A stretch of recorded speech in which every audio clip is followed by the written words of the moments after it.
Spostati, spostati. Franci, spostati che arriva.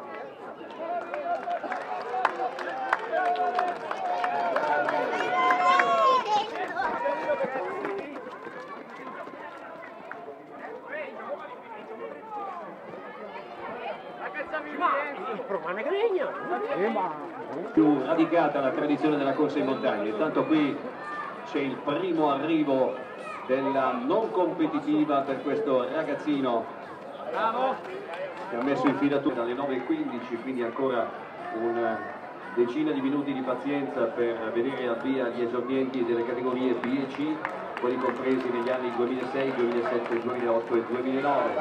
Due concorsi.